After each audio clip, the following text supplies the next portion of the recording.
আসসালামু আলাইকুম। আপনাদের মাঝে আজকে আসছি একটা কথা বলার জন্য। তো ফেসবুকে দেখতেছি যে সিগারেট নিয়ে আর কি, মানে অনেক মেয়ে আছে ওপেনে সিগারেট খাওয়ার জন্য কি মিছিল বের করছে। তো আমি কিছু বলতে চাই আর কি আপনাদের মাঝে। তার আগে আপনারা ওই ভিডিওটা একটু দেখবেন।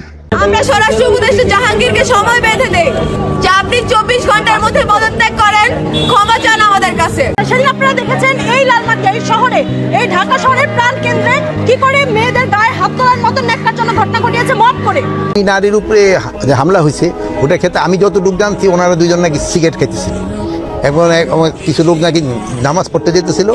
এই সময় ওনারা বাধা দেওয়ায় তাদের উপরে চা ছুঁড়ে মারছে। জানি যে সিগারেট পুরুষরা যখন খায় তখন হচ্ছে কোনো আইনের ঠিক ঠিকানা নাই, কিন্তু নারী যখন খায় তখন হচ্ছে সেটা হচ্ছে স্লাট শেমিং করে, তারপর হচ্ছে নারীর জন্য নিষিদ্ধ হয়ে যায়। ওপেন জায়গায় কিন্তু সিগারেট খাওয়া এই নারী পুরুষ সবার জন্যই নিষেধ। এনারা বলছে জাহাঙ্গীর আলমের পদত্যাগ, জাহাঙ্গীর আলমকে পদত্যাগ করতে হবে এবং কি ক্ষমা চাইতে হবে। তো জাহাঙ্গীর আলমের দোষটা কি, চলেন একটু শুনে আসি তিনি কি বলেছেন। আপনাদের কাছে অনুরোধ করব ওপেনে যেন কেউ সিগারেট না খায়। স্বরাষ্ট্র উপদেষ্টা, আপনাকে অনেক অনেক ধন্যবাদ, কারণ আপনি সঠিক ডিসিশন নিয়েছেন। এতদিনে যদি এই ডিসিশনটা যদি নেওয়া হইতো, দেশের অনেক মানুষই বাঁচত। অনেকেই দেখেন ক্যান্সার আক্রান্ত হয়ে মরছে। ক্যান্সার হয় কিসের জন্য ভাই? এই সিগারেটের জন্য। সিগারেটের গায়ে কিন্তু লেখা থাকে, সিগারেটের প্যাকেটের গায়ে, ধূমপান স্বাস্থ্যের জন্য ক্ষতিকর, এতে মৃত্যু ঘটায়। কিন্তু আমরা দেখে শুনে তারপরও খাই। তো যাই হোক, স্বরাষ্ট্র উপদেষ্টাকে অনেক অনেক ধন্যবাদ। আপনি এগিয়ে যান, আপনার পক্ষে আছে আমরা, পুরো বাংলাদেশ আপনার পক্ষেই আছে। আর কিছু ছেলেদের উদ্দেশ্যে বলতে চাই যে ভাই, কিছু হইলেই মিছিল বাড়ি করেন, এটা বাড়ি করেন।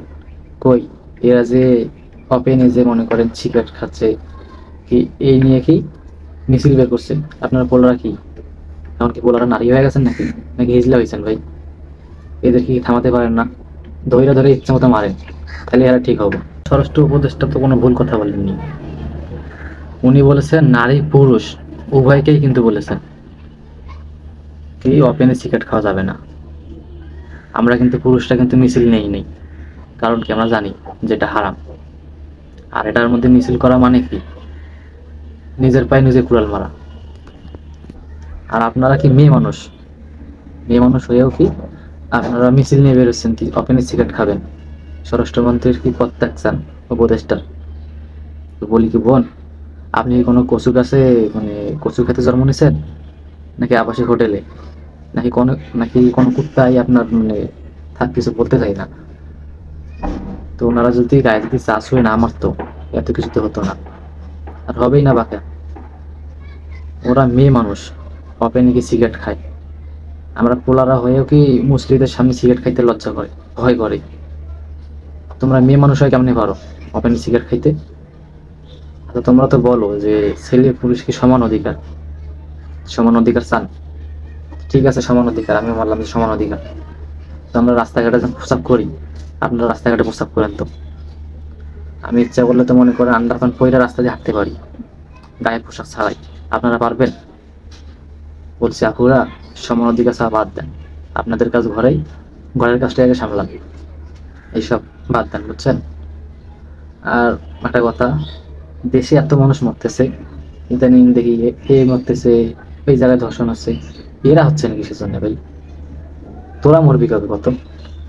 আমি ধর্ষকদের উদ্দেশ্যে কিছু বলতে চাই যে ভাই, এই কিছু কিছু কুলাঙ্গার মাইয়ারা আছে না, বেশ্যারা, এদেরকে নিয়ে ধর্ষণ করুন, ধর্ষণ করে এদেরকে নিয়ে মেরে ফেলেন, অনেক খুশি হন। শুধু আমি না, পুরো দেশবাসী খুশি হবে। ধর্ষণ করতে হলে এদেরকে ধর্ষণ করেন, এদেরকে মারুন। এদের মতো কিছু নারীর কারণে পুরো নারী জাতির কলঙ্ক। বলতেছে মা বোনেরা, এদের থেকে দূরে থাকুন। আর আপনার ছেলেদেরকে যদি বিয়ে দিতে চান, এইসব বেশ্যার কাছ থেকে দূরে থাকেন। যদি মনে করেন টাকার পাহাড়ও আয়না দেয়, তারপরে এদের সঙ্গে বিয়ে দিবেন না, কারণ এরা বেশ্যা। এরা হচ্ছে এক নাম্বার, কি বলবো। হ্যাঁ, রমজান মাসে কিছু বলতে চাই, এতটুকুই বলতে চাই যে এদের বিরুদ্ধে কড়া অ্যাকশন নেওয়া হোক। মাদককে না বলি, মাদক থেকে দূরে থাকি।